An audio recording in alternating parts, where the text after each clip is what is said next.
bom dia, seja bem-vindo ao Olhar de Lince com Pedro Cabrita e Pedro Filipe, prontos para analisar os temas que marcaram a semana. No programa de hoje vamos tentar perceber a divisão que existe entre Belém e São Bento no que toca ao salário mínimo nacional. Mas primeiro vamos direto ao tema central da semana passada.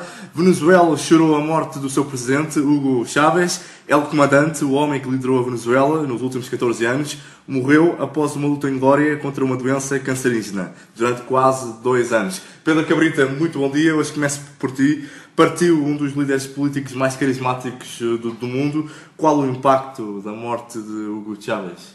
Bom dia. Obviamente foi um dos líderes mais carismáticos das últimas décadas, sobretudo na América Latina, obviamente. É um líder revolucionário, revolucionou a forma de fazer política, revolucionou a forma como se relacionava com os outros países, revolucionou também de alguma forma a maneira como se relacionava com o capitalismo e sobretudo com os Estados Unidos da América, com os seus presidentes. Lembro-me agora, assim de repente, de alguns discursos que ele fez, sobretudo na ONU e noutras situações em que teve sempre um cariz diferente e original relativamente a outras figuras. E também aquela situação que ele teve com o rei de Espanha, não é? Aquela célebre que ficou para a história, o não te calhas, porque não te calhas. E obviamente eu acho que marcou. Depois, se pela positiva, se pela negativa, já é uma interpretação e já é uma reflexão que cada um de nós poderá fazer, mas que evidentemente foi uma figura que marcou a política internacional nos últimos anos. Eu queria fazer essa pergunta ali ao Pedro Filipe. Há uma Venezuela antes de Hugo Chávez e há uma Venezuela depois de Hugo Chávez no poder. Que aspectos positivos e negativos é que destacas na Venezuela depois de Hugo Chávez?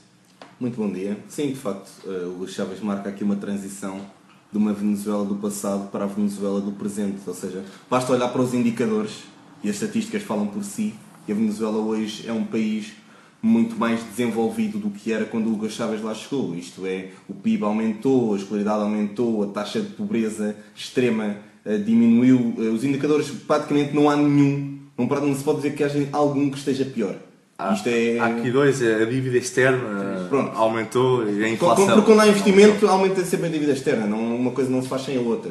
Tem petróleo, mas não fabricam dinheiro assim, não tem margem. É um bocadinho o paralelismo como aqueles que defendem o Alberto João Jardim na Madeira, não é? Também houve sempre um grande desenvolvimento, um grande crescimento, mas depois há um grande buraco nas contas públicas. Acho que não podes comparar a dívida da Venezuela com a dívida da Madeira. Não, mas também não posso comparar o rendimento que a Venezuela tem com o rendimento que a Madeira tem, não é? Cada um lida com o que tem. A questão é que o rendimento que a Venezuela já tinha e com o petróleo, a Venezuela tinha todos os seus indicadores sociais no negativo.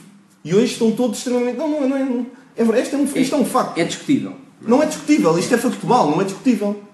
Basta ver o PIB da Venezuela quase triplicou, é impressionante. A pobreza extrema diminuiu em números impressionantes. O crescimento anual da Venezuela nos anos de Chávez é impressionante. E a descoberta de petróleo nos anos de Chávez também foi impressionante. Portanto, também tem um bocadinho a ver com isso, não é? Sim, também. Então. Há que ter essa leitura, não é? Eu também não posso... Eu agora, se vier um revolucionário aqui em Portugal e por acaso, por coincidência, se descobrir aqui petróleo, também... Daqui a 20 anos posso dizer que ele foi um grande líder. Se souber aproveitar, isto é como tu, descobrir petróleo só por si não faz nada. Angola tem petróleo. Em relação à questão do petróleo, a relação de El Comandante com os Estados Unidos foi marcada por ataques verbais violentos e pela dependência do petróleo. Pedro Cabrita, como é que analisas esta dicotomia do revolucionário bolivariano na sua ligação com os Estados Unidos? Essa história também tem muito que se lhe diga, porque em termos de política externa parece a todo o mundo que Hugo Chávez cortou com os Estados Unidos. No entanto, se formos olhar aos números e aos negócios que foram feitos entre a Venezuela e os Estados Unidos, não é bem assim. Portanto, o volume de negócios aumentou. Há muitos negócios feitos entre empresas venezuelanas e americanas. Portanto, isso também é um bocadinho... Não é? Aquilo show-off da política. Penso que sim. O que o Hugo Chávez sempre disse é que se opunha à política externa norte-americana. A política empresarial é uma coisa completamente diferente. Uma empresa venezuelana faz um contrato com uma empresa americana não representa o Estado americano. Ou mesmo quando a Venezuela vende petróleo diretamente aos Estados Unidos, vende petróleo aos Estados Unidos. O que não quer dizer que não seja contra a política externa norte-americana. Parece que a partir do momento que se fala dos Estados Unidos tem que ser consensual em relação a tudo. Tem que concordar com guerras do Iraque, tem que concordar com aquele monopólio que os Estados Unidos têm na sua política externa e tem que dizer amém a tudo. Bem, não é bem assim. Agora, aquilo que depois na prática aconteceu nas relações entre a Venezuela e os Estados Unidos em termos de negócios, não é aquilo que o presidente da Venezuela tem vindo e teve nestas últimas décadas em termos do seu discurso. É um bocadinho contraditório. É contraditório, que é mais contraditório. Os Estados Unidos têm um embargo a Cuba e, no entanto, pagam uma prestação mensal por Guantánamo. Perfeitamente, é a mesma coisa, exatamente, mas eu não retiro uma coisa da outra, exatamente. É o mesmo show-off. Na análise das relações do Chávez com Portugal, era impossível ficar indiferente ao tratamento que o presidente venezuelano tinha com José Sócrates, chamado muitas vezes amigo e irmão. Pedro Filipe, de que forma é que se explica esta ruptura protocolar de Chávez com o nosso antigo primeiro-ministro?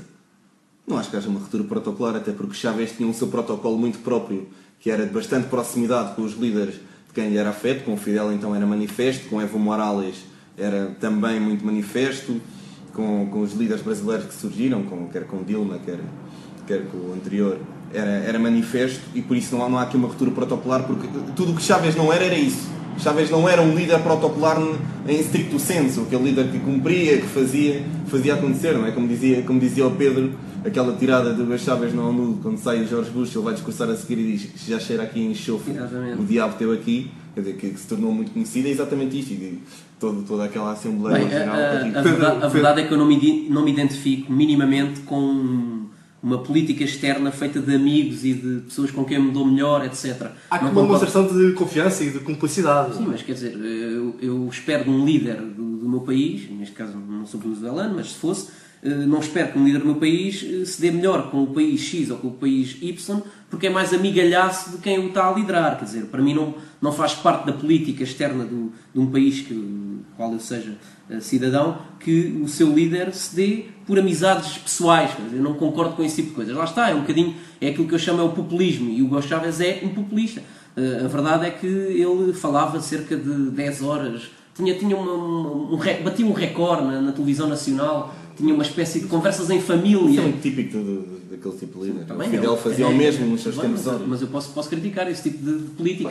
Eu não concordo que um líder do meu país me impinja discursos de 6 horas por dia à nação pela televisão pública. Isso acontecia. Tu vês se quiseres, há mais canais da Venezuela. Por amor de Deus, quer dizer, então o teu líder impõe-te ao serviço público, ou seja, o canal de televisão público da Venezuela é obrigado a passar discursos do seu líder 4 e 5 horas por dia. Se tu achas que isto é uma questão de escolha, não concordo. A escolha é sempre vez que quiseres, que eu não estou obrigado a dizer, se estivéssemos aqui em Portugal e Cavaco Silva obrigasse, entre aspas, a televisão portuguesa a passar 4 e 5 horas... Eu não dizia que ele me obrigava, eu ia criticar tal como estás a criticar, mas não dizia que ele me obrigava. Tudo bem, podias sempre mudar de canal, entretanto, então.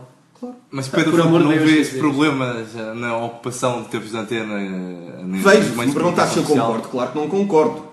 Não vou ao ponto de dizer, eu obrigava a população. Não obrigava a população. Nunca podes responder. Há uma ideia muito ocidental, que é uma coisa muito engraçada de se passar, que é qualquer líder que seja um pouco anti-americano, frontalmente é antidemocrata, é tudo, é um ditador, é a pior pessoa e o ser mais vil ao cimo da terra. Isto não é assim. Quer dizer, obrigar a população a ouvi-lo durante 5 horas por dia, isso tem alguma coisa a ver com o contra a América? Se a Venezuela apenas tivesse um canal, isso era obrigar a população, como acontecia aqui com a RTP.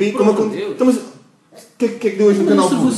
Tens 2 canais públicos, foste obrigado a vê-los. Mas eu não sou obrigado a vê-los. Pois eles também não são. Desculpa lá. Pois eles também não são, têm poder de escolha. Vamos lá pôr os pratos em cima da mesa.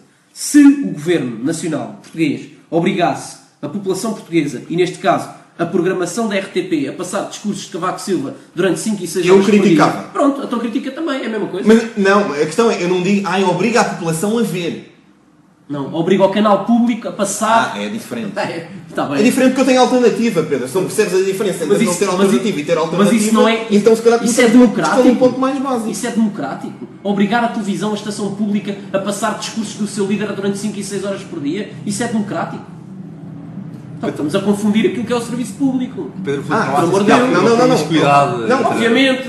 Isso é um bocadinho o Berlusconi, só que pela televisão estatal. O Berlusconi em Itália passava discursos nas televisões privadas de que ele era o dono. O Chávez, como era o dono da televisão pública da Venezuela, obrigava o canal público a passar 5 e 6 horas de discursos dele. É exatamente a mesma coisa. É um tipo de autoritarismo. Então, pronto. É isso que eu estou a dizer. Enfim, apesar de Hugo Chávez ter visitado Portugal apenas 2 vezes, as relações comerciais entre os dois países cresceram bruscamente a partir de 2008, data da primeira visita. Manuel Pinho, Ministro da Economia do governo de José Sócrates, afirmou na semana passada que Hugo Chávez foi um excepcional amigo de Portugal. Pedro Cabrita, concordas? Em termos de volume de negócios, lá está, foi um excepcional amigo. Ele comprou-nos aqueles computadores Magalhães, comprou-nos montes deles. Eu até arrisco Temos 2 fragatas, acho que eu até arrisco dizer que foi o país que mais comprou Magalhães.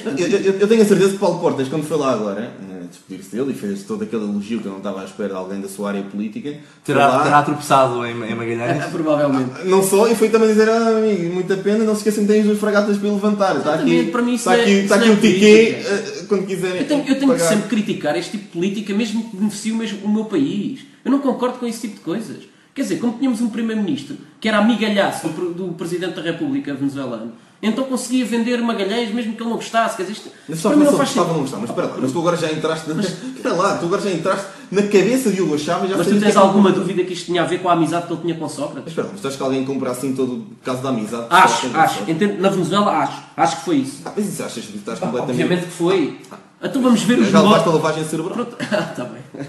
Claro que achas, claro. Pedro Filipe, houve aqui razões comerciais que levaram ao investimento na Venezuela em Portugal e não foi só a questão da amizade que teve aqui em causa. Eles o saberão, quer dizer, quem sou eu para falar de política interna venezuelana? Ao contrário do Cabrita. Não, eu não sou um política externa. Ao contrário. É política interna. Não, política interna. Não, necessariamente os Magalhães faziam falta no país, não é? Se Portugal tiver falta de equipar as suas escolas, vai ao estrangeiro, compra equipamento para equipar as suas escolas. E isto faz parte da política interna. Ao contrário do Pedro Cabrita, eu não me alego mestre nem doutorado em matéria de política, educação escolar, parque escolar sul-americano.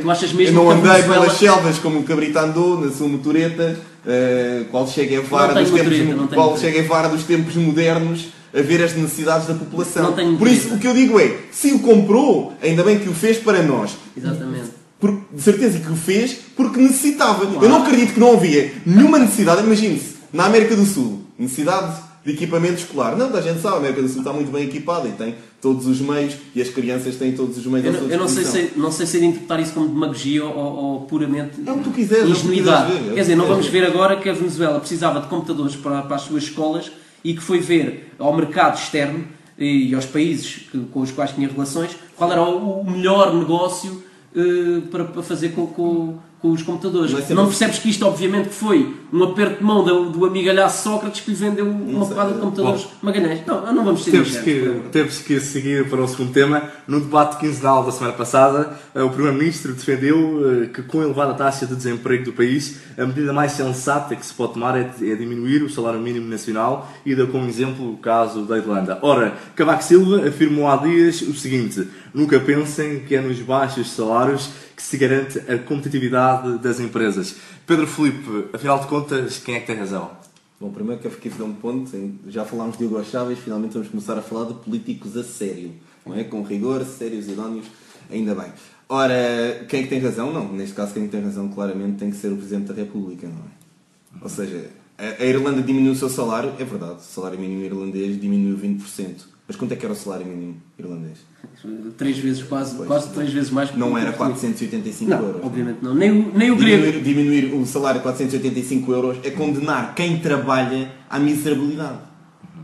Condenar quem trabalha à miserabilidade. Por ideologia da mais fraquinha.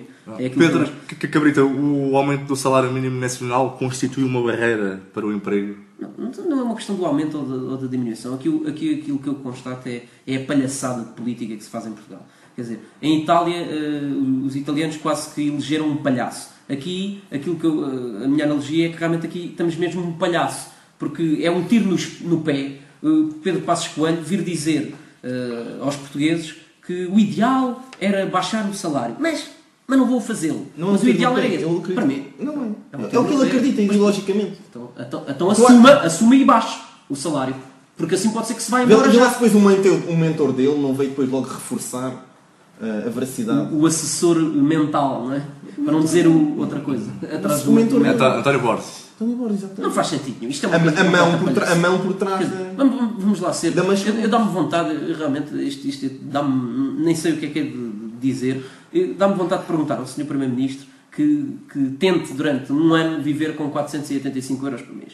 E depois ver o que é que ele diz. E se ele se ficar um bocadinho à rasca, eu dizer, então, mas tu não achava que isto era a melhor medida para o povo português? Não achava que era isto que ia estimular a economia? Não, mas a questão é, em termos económicos puros, ele tem razão. Em termos económicos puros, ele se acabasse com o salário mínimo, então era maravilhoso. Olha, obviamente, fazia-se como antigamente, pagava-se a horinha, pagava-se 100 euros, pagava-se a Santos de Corato e às cerezinhas nas costas, e havia emprego para todos. Claro, assim, qualquer empresa está disposta a contratar. Mas eu não onde é que ele vive? Ele vive eu não me fico pelo pelo Pedro Passos Coelho, porque também condena a hipocrisia do Presidente da República. Porque eu não me vou esquecer e não me esqueço da indignação do Presidente da República aqui há uns tempos pela reforma de 10 mil euros que ganhava que não chegava. Portanto, isso também é hipocrisia, porque eu vir, passado 38... Isso é hipocrisia, é uma questão grande. Não, se ele acha que 10 mil euros não basta, quanto mais 485. Eu estou a dizer que é hipocrisia na questão de, passado quase 40 dias, o Presidente da República decidiu sair da toca. E vem dizer que, e tal, o salário mínimo não deve ser diminuído. Mas o que é que ele fez na prática para que isso não acontecesse? Ele veio dizer que os portugueses não podem avaliar porque aquilo que ele faz não é passível de ser avaliado. Portanto, ele anda nos bastidores, ele anda ali, é o povo da nação. Fez o prefácio do roteiro. E isto para mim parece-me obra considerável para um Presidente da República. O prefácio daquele livro está extremamente bem lido e é grande o suficiente. É uma boa matéria e é assim que eu me revejo num Presidente da República. Ele não dá a cara publicamente, ele não fala publicamente, mas nos bastidores ele age e interage com todos. É um matreiro. Sim. É a política matreira. Eficaz. E escreve belos prefácios. Enfim, ora bem, depois de 21 emissões a dar voz a este programa, chegou o dia de se virar uma página. Caro ouvinte, meus amigos Pedro Cabrita e Pedro Filipe, hoje despeço-me deste programa com até sempre e com um grande abraço. Foi para mim um enorme prazer participar neste programa e estar com todos vós. Aproveito para deixar uma nota de agradecimento à diretora de programas desta rádio, Paula Santos Silva. A vida não para e os linces Pedro Filipe e Pedro Cabrita cá estarão para a semana a fazer-lhe companhia. O programa Olhar de Lince tem a produção técnica de Paula Santos Silva e repete à quinta-feira às 19 horas. Continuo desse lado, sempre ligado à sua rádio, à Rádio Costa Douro, e tenham um bom dia.